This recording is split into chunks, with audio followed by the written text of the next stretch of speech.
Olá, sejam bem-vindos a mais um vídeo. Hoje irei reagir a mais um caso criminal, tá? O que, o que realmente aconteceu com Patrick Mullins. Então vamos lá assistir esse caso criminal.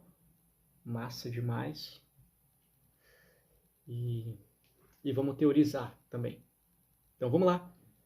Se deita confortavelmente aí. Você está em pé? Não deveria estar em pé. Se senta ou se deita. E vamos lá. Play! Oi, bonitos e bonitos, tudo bom com vocês? Começando mais uma Quinta Misteriosa aqui no canal.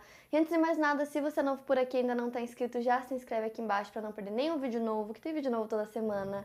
Playlist completa do Quinta aqui na descrição para vocês com todos os casos que eu já contei, que são muitos, então vão lá maratonar. Aproveita e deixa o like pra mim no comecinho do vídeo, que me ajuda muito na divulgação, e não esquece de me seguir nas redes sociais, que eu vou deixar aqui na tela pra vocês, me acompanhem por lá. Quinta Misteriosa também é podcast, então eu vou deixar o link pra vocês aqui na descrição também, pra vocês poderem ouvir. E agora bora começar o caso de hoje.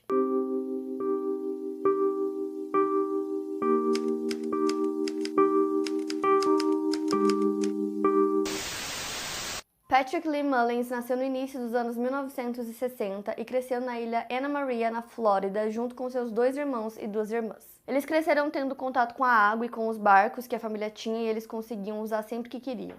Um dos irmãos do Patrick, o Gray, diz que todos seus irmãos eram muito carinhosos e gostavam de desmontar e montar coisas, algo em que Patrick era muito bom. Ele é descrito como um homem gentil, sensível, um homem de família e um amigo verdadeiro. Ele gostava muito de colecionar e restaurar motores antigos de barcos Evan Road. No início dos anos 1980, o Patrick conhece a Leslie Jill John na Universidade da Flórida e os dois começam a namorar. Em 18 de junho de 1983, eles se casam e passam a lua de mel em Miami. Juntos, eles tiveram 2 filhos, Mason e Miles, com apenas 2 anos de diferença entre eles. O casal morava em Bradenton, na Flórida, onde conseguiram comprar uma casa na beira do rio Braden.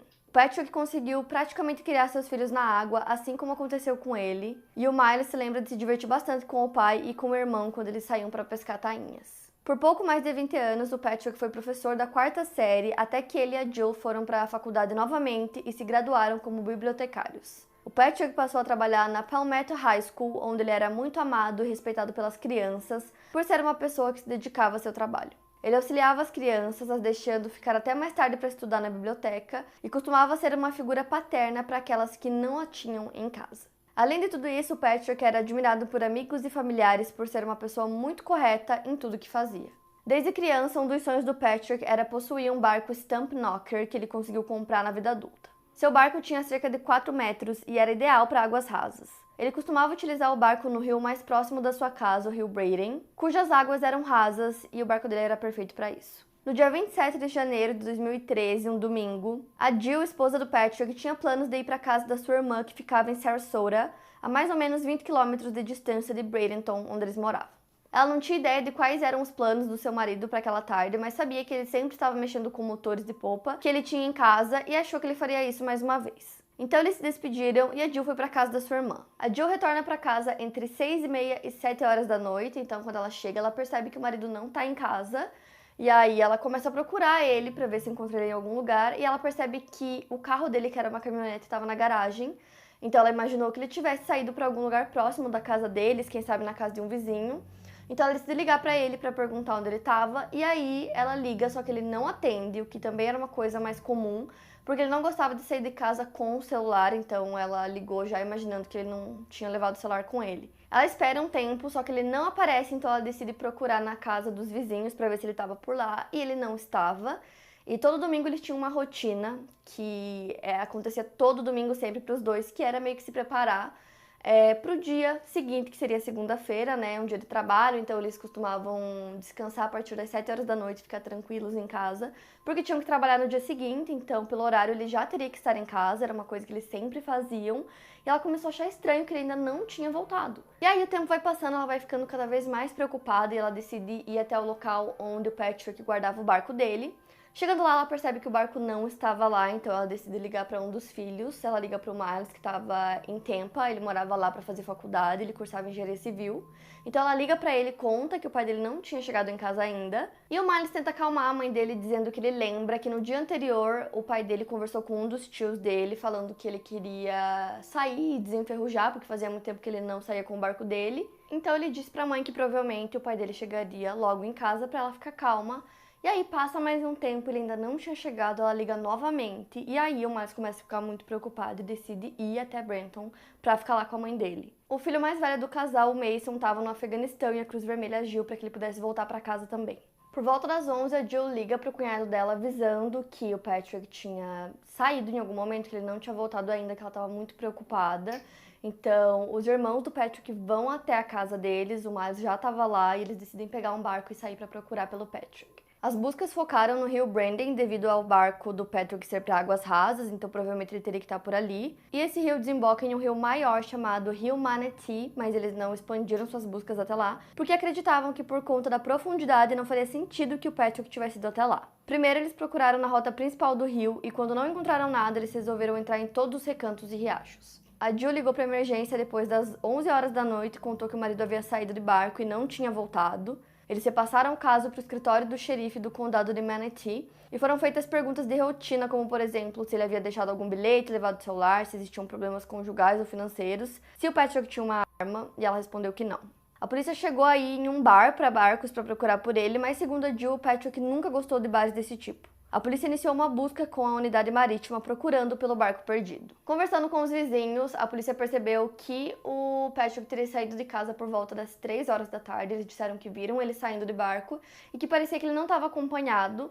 Então eles seguem fazendo as buscas pelos dois rios, mais próximos e mais rasos, que faria mais sentido que ele estivesse por ali. Outra testemunha disse ter visto um barco muito parecido com o do Patrick indo em direção à Baía de Terraceia para a Baía de Tampa às 6h10. As buscas continuavam e na madrugada do dia seguinte, às 12h40, o departamento do xerife decide avisar a guarda costeira sobre o desaparecimento do Patrick. A essa altura, eles não sabiam o que poderia ter acontecido, se encontrariam ele no barco, se ele teria caído na água, se aconteceu alguma coisa assim, eles não tinham ideia, mas precisavam de ajuda nas buscas.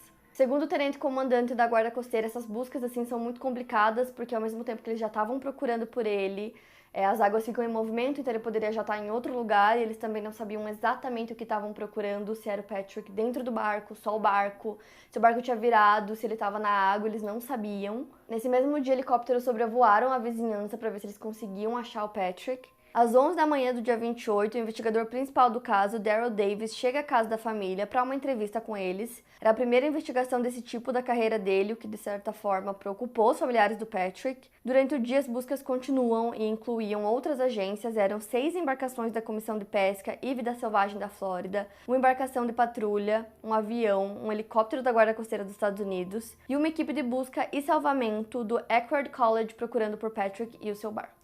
A esperança da família era de que o barco estivesse enguiçado em algum lugar ou que o Patrick tivesse tido algum acidente leve que não permitiu que ele conseguisse voltar para casa. O departamento do xerife encontrou um barco a noroeste de Egmont Key ainda no dia 28 e o barco estava em um canal de navegação utilizado por navios de transporte de containers. O local tinha entre 9 e 25 metros de profundidade e ficava a cerca de 15 quilômetros da costa no mar aberto no Golfo do México. Ele foi visto por um capitão de rebocador da Tampa Bay Pilots Association por volta das 10 horas da manhã. Mas aí a família só foi informada sobre isso no final da tarde. A guarda costeira determinou que aquele era o barco do Patrick, que estava com seus pertences, incluindo um colete salva-vidas, óculos escuros e um chapéu de palha. A âncora não estava no barco e ele estava sem gasolina, o Patrick não estava lá. O barco estava no ponto morto e a ignição estava ligada, indicando que a gasolina podia ter acabado por conta disso. Ao que a polícia pôde avaliar, o barco não parecia uma cena de crime, não haviam sinais óbvios de ferimentos ou que algo traumático tivesse acontecido dentro dele. Ainda no dia 28, o detetive Daryl Davis enviou um e-mail aos funcionários da CSX Railway, que é uma empresa ferroviária que atua na região e tem uma ponte que cruza o rio Manatee. O e-mail pediu aos funcionários imagens de vídeo das câmeras que estão posicionadas nessa ponte que cruza o rio na esperança de que eles pudessem encontrar algo relacionado ao caso do Patrick, porque o barco teria que ter passado por ali, para estar em Egmont Key, onde foi encontrado, mas as imagens daquele dia estavam corrompidas. A guarda costeira procurou entender de onde o barco veio e para isso eles usavam principalmente informações sobre as correntes e os ventos, algo chamado de método de deriva reversa. Segundo o tenente-comandante Roy Cromer, na noite do desaparecimento o vento vinha do leste e com esse fator somado à maré vazante, eles conseguiram concluir que o barco teria vindo provavelmente de algum lugar ao sul da Baía de Tampa. No total foram mais de 3.500 metros quadrados pesquisados e 70 horas de busca. E como no barco não tinham indicações claras do que poderia ter acontecido, a polícia começou a teorizar que talvez o Patrick tivesse passado mal e tivesse caído na água, ou que o barco tivesse enguiçado e ele tivesse descido em algum lugar com terra firme. Então a polícia decide começar a investigar a vida pessoal do Patrick para ver se ele tinha algum problema com família, problema em casa, no trabalho, problema financeiro, alguma coisa desse tipo. E eles chegaram à conclusão que ele não tinha nenhum problema. Eles chegaram até a ver os registros telefônicos dele para ver se encontravam alguma coisa, não tinha nada. E também não tinha nada que indicasse que ele teria desaparecido por conta própria ou que alguém tivesse feito algum mal para ele. Então, depois de examinarem o barco, utilizaram até luminol para ver se tinha vestígios de sangue, não encontraram nada. A polícia decide devolver o barco para a família. E um dos filhos do Patrick, o Miles, começa a olhar o barco meticulosamente para ver se eles encontram alguma coisa. Ele percebeu que tinha uma coisa estranha. Na lateral do barco tinham leves marcas de tinta vermelha, algo que não estava ali antes. E agora que eles tinham encontrado o barco, mas não tinham encontrado o Patrick, tinham ainda mais perguntas sem resposta e a família queria muito que eles encontrassem logo o Patrick para entender o que tinha acontecido. E as buscas, inclusive, não pararam depois que eles encontraram o barco, continuaram procurando por ele, e conforme os dias iam passando, eles sabiam que as chances de encontrar ele com vida eram cada vez menores, porque se ele tivesse caído na água e não tivesse sido encontrado, seria muito difícil que ele conseguisse sobreviver sozinho. Ele poderia sofrer com hipotermia e tinha teoria, que era o que a polícia acreditava, que ele tinha se machucado e caído na água, então as chances eram ainda menores. E aí a Jill, esposa do Patrick, disse que mesmo sabendo que as chances de encontrar ele com vida estavam diminuindo, eles queriam encontrar ele de qualquer forma, para pelo menos ter uma resposta do que aconteceu. No dia 5 de fevereiro de 2013, 9 dias depois do desaparecimento, o capitão de barco de pesca Geoffrey Page, que trabalha como guia de pesca marítima, estava com alguns clientes em seu barco voltando de um dia de pesca. Ele estava se aproximando de Emerson Point quando um de seus clientes avistou algo na água por volta do meio-dia.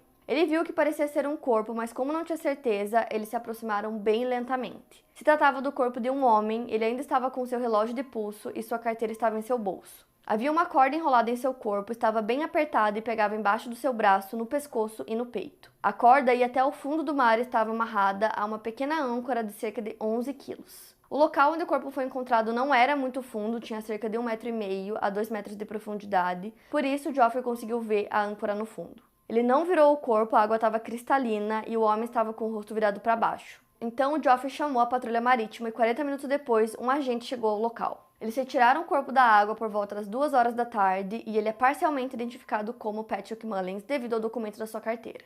O corpo foi enviado para o Instituto Médico Legal do Condado de Manatee e estava completamente vestido, apenas com um sapato faltando, e a corda estava enrolada ao redor dele. A autópsia foi conduzida no dia seguinte e o estado de decomposição era moderado. Segundo o legista Dr. Russell Vega, algo consistente com o fato do corpo estar na água por 8 ou 9 dias.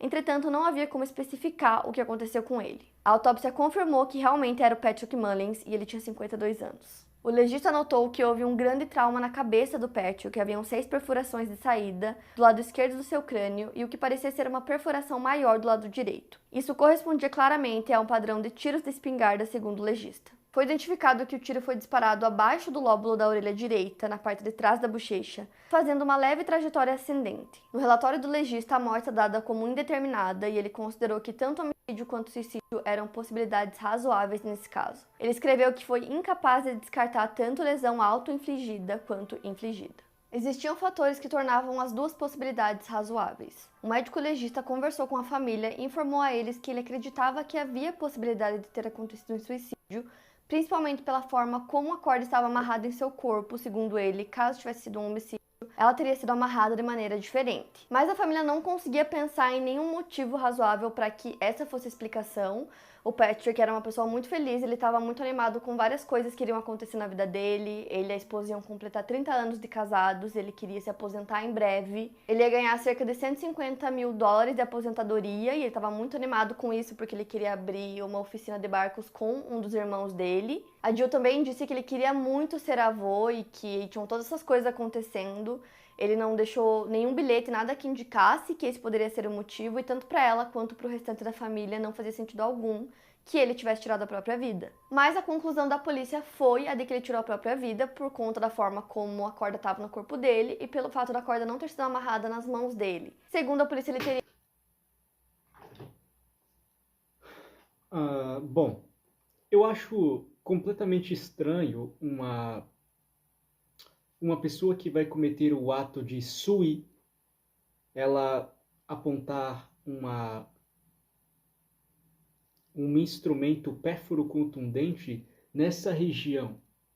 Sabe, é totalmente lógico. A maioria das vezes, ou é na região do queixo, ou a boca, né? Então, se dá o trabalho de mirar aqui, bom, não sei, é totalmente fora da realidade. Fora que se tinha uma âncora amarrada nele, primeiro, ou ele jogou, só que âncoras não se movem, né? Não, não, não, não. Ele aparece de um outro lado, na costa de, sei lá, outra cidade. Não, não. A melhor alternativa é ou ele, ou alguém levou o corpo para aquele lugar, ou ele jogou a âncora naquele lugar e o barco foi parar do outro lado, né? Só que por que num lugar raso? 1,5 metro a 2 metros de profundidade? Por quê? É muito provável que seja, de fato, um homicídio, né? Muito provável.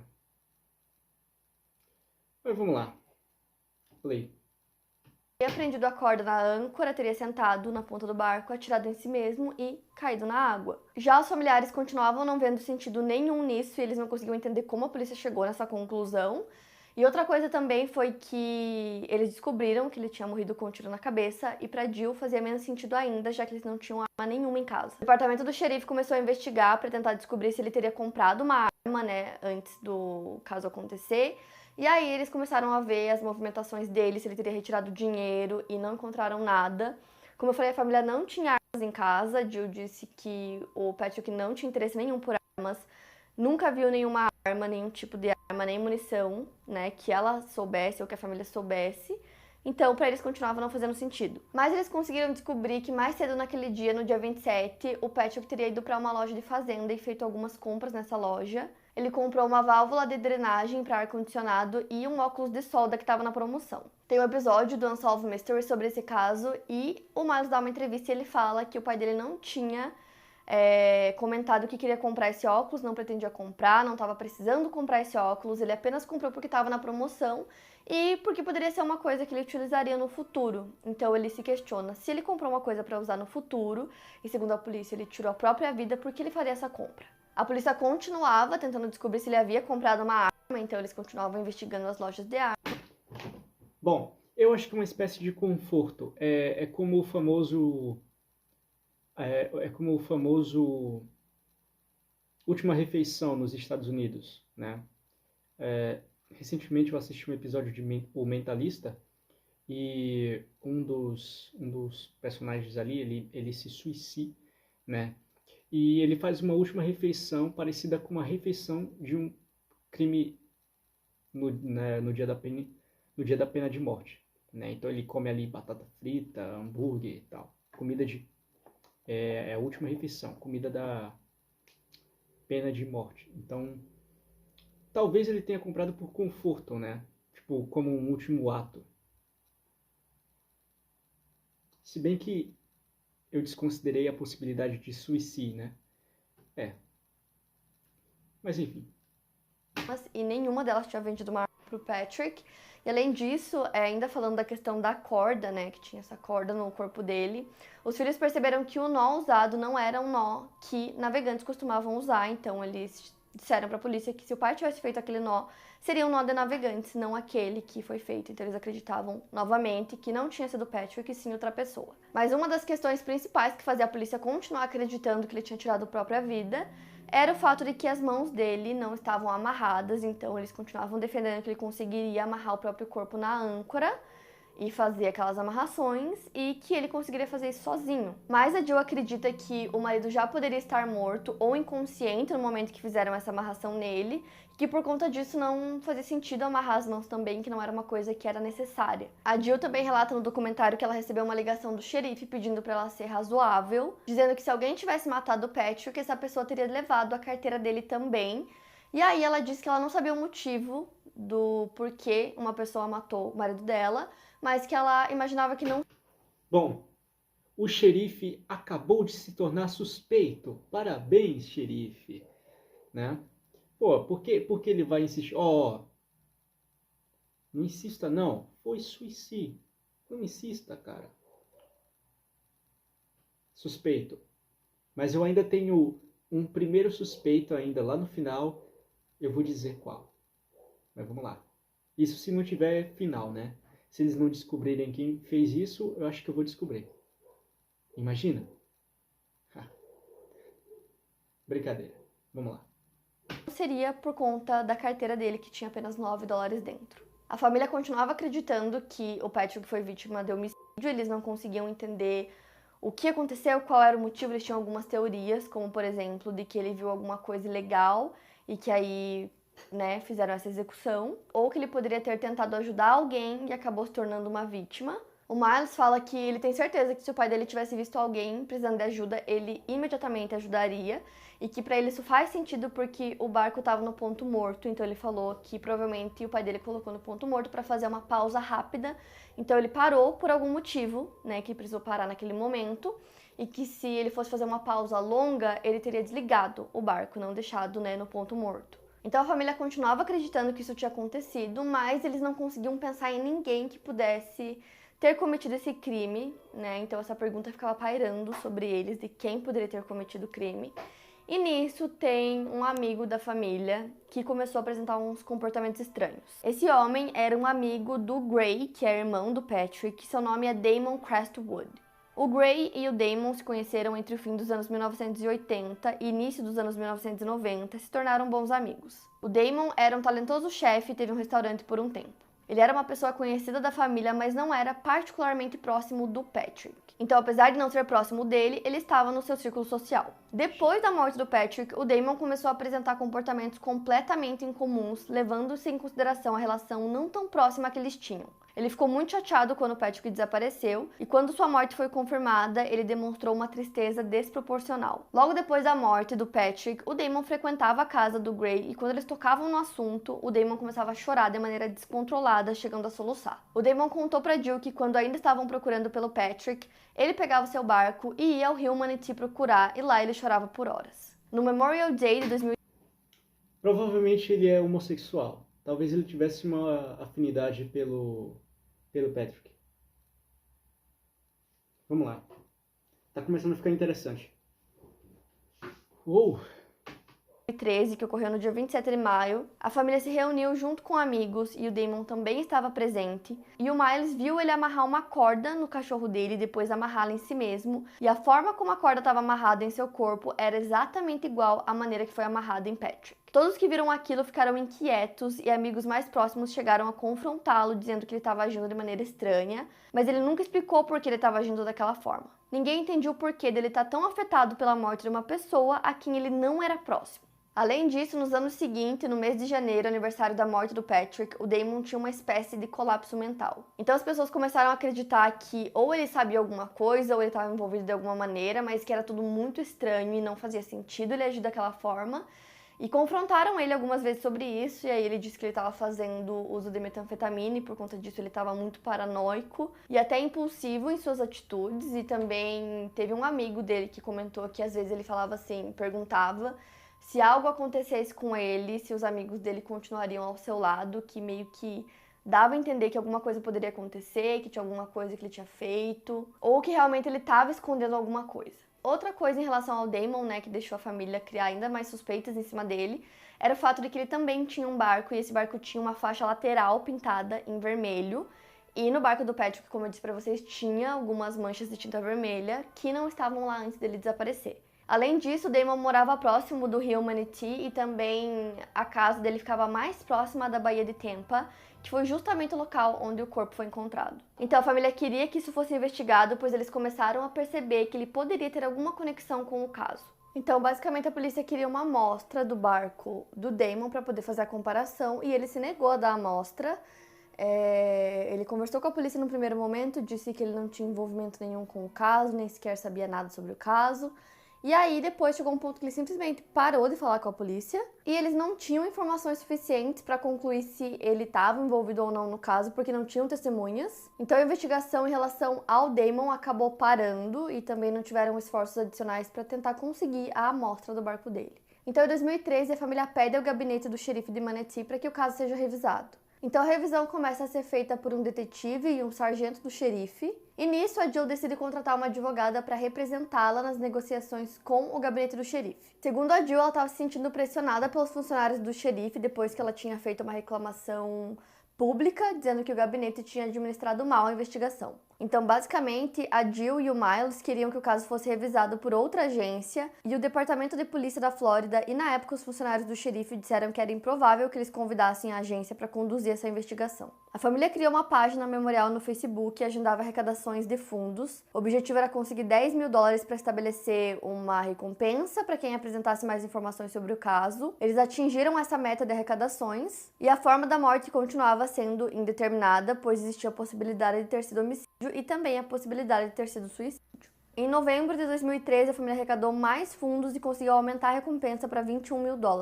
No primeiro aniversário da morte do Patrick, a Jill decidiu espalhar vários panfletos pedindo para as pessoas ajudarem na investigação, se tivessem alguma dica, alguma coisa assim. Nesse panfleto dizia que eles tinham uma recompensa de mais de 20 mil e a Jill recebeu algumas ligações, o departamento do xerife também, mas nada que realmente ajudasse no caso. Só que aí em 2017 o Damon faleceu aos 48 anos, de overdose, aparentemente de metanfetamina. E isso foi outro trauma para os amigos e familiares do Patrick, porque eles tinham esperança de que em algum momento a polícia conseguisse descobrir se o Damon estava envolvido ou não, ou que o Damon contasse o que ele sabia, se eles, soubesse de alguma coisa relacionada ao caso que ele estava escondendo. Um tempo depois, a filha dele deu permissão para a polícia fazer aquela comparação, com a tinta do barco do Damon, com as marcas de tinta do barco do Patrick, então eles tinham finalmente agora o barco para poder fazer a comparação. O relatório da polícia dizia: o barco não pode ser eliminado como possível origem da tinta vermelha no barco da vítima. Esse foi o relatório que o laboratório deu, a polícia não podia especificar qual marca da tinta que era, e acabaram desconsiderando o teste, afirmando que naquele ano muita tinta havia sido produzida e aquilo não significava nada. Já a família acreditava que aquilo significava algo. A Jill diz que devido ao comportamento que ele teve depois da morte do seu marido, ela acha que Damon sabia o que tinha acontecido.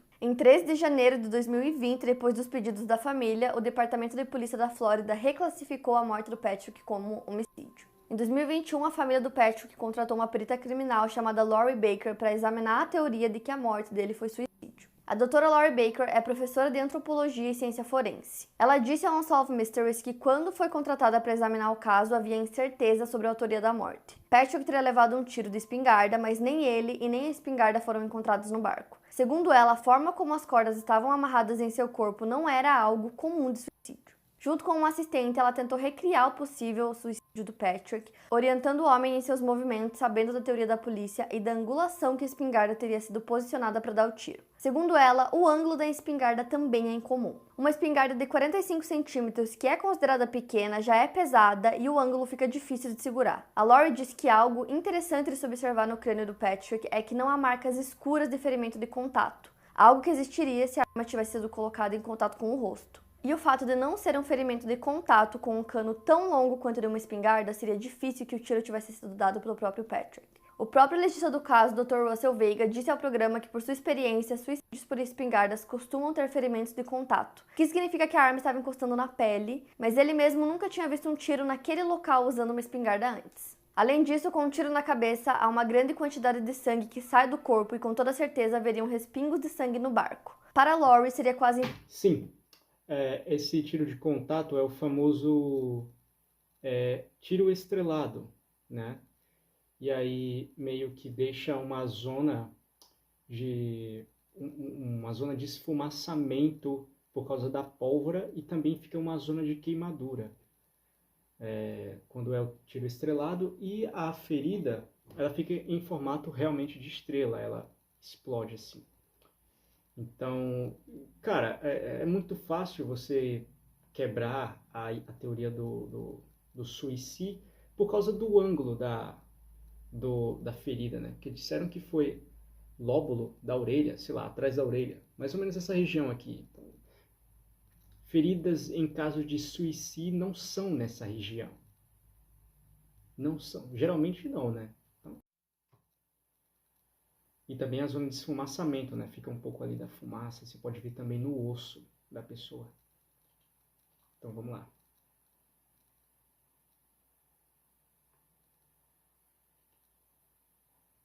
Possível que isso não sujasse o barco de sangue. O detetive Robin Moss diz que depois que o corpo foi encontrado, a polícia utilizou luminol no barco para procurar vestígios de sangue e nada foi encontrado. Segundo ele, o que quer que tenha acontecido não respingou sangue no barco. A Lori diz que acredita que a falta de respingos de sangue faz ser menos provável que a morte do Patrick tenha acontecido dentro do barco em alto mar, como aponta a teoria da polícia. Algo que ela se surpreendeu ao avaliar as fotos da autópsia foi que não haviam sinais de necrófagos, que são animais que se alimentam de cadáveres, lembrando que o corpo ficou na água por 9 dias. Em caso de tiro na cabeça, muito sangue teria escorrido e em minutos já haveria um necrófago se alimentando. Ela diz que não haviam danos às suas mãos ou a outra parte do corpo indicando a presença desses animais. Além disso, a área onde o corpo foi encontrado é uma área onde há muitos tubarões que podem sentir o cheiro de sangue de 400 a 800 metros de distância de uma ferida aberta. Na mesma região também existem jacarés, animais que consumiriam o corpo dele. A doutora Lori se questiona se o corpo esteve realmente dentro da água por todos aqueles dias,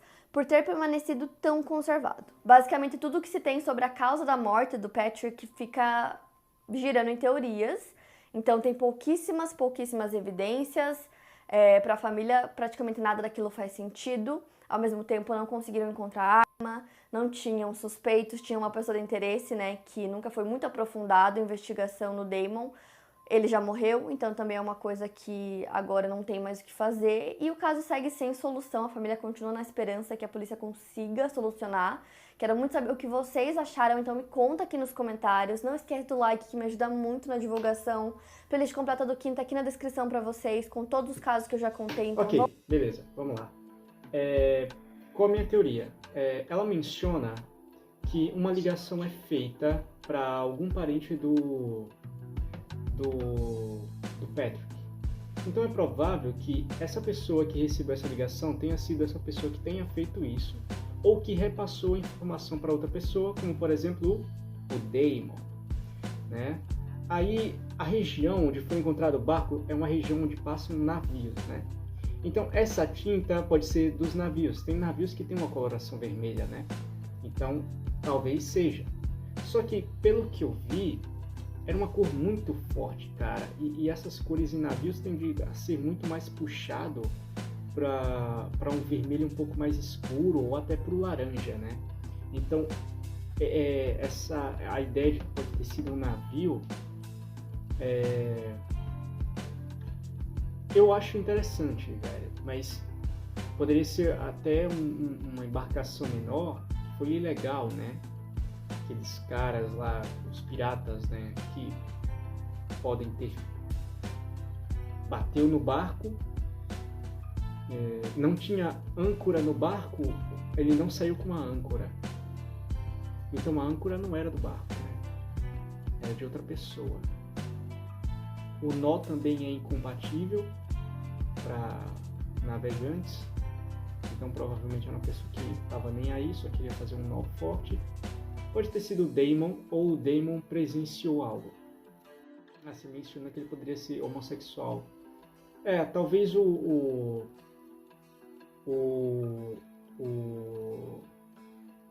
o Damon fosse interessado no,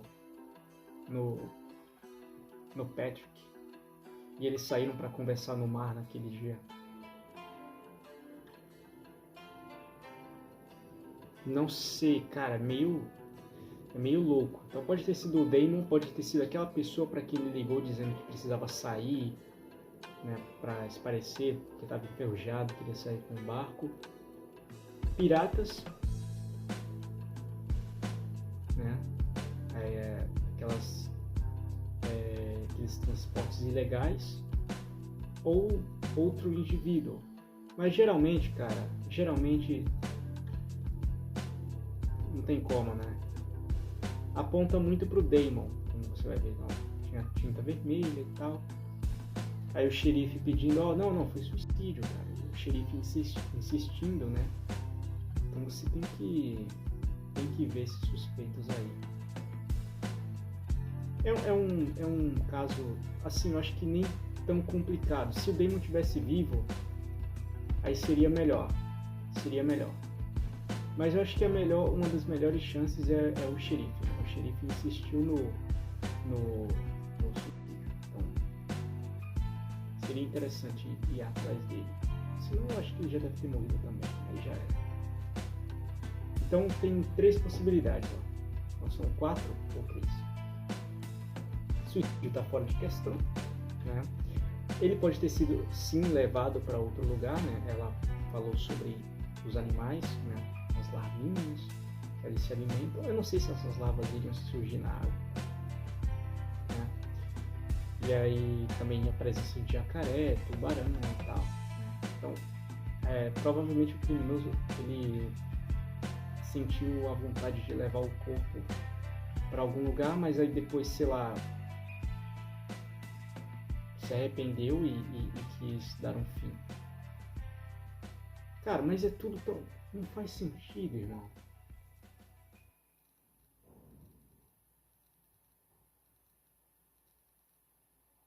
Enfim, se você tiver alguma teoria, deixa aí nos comentários.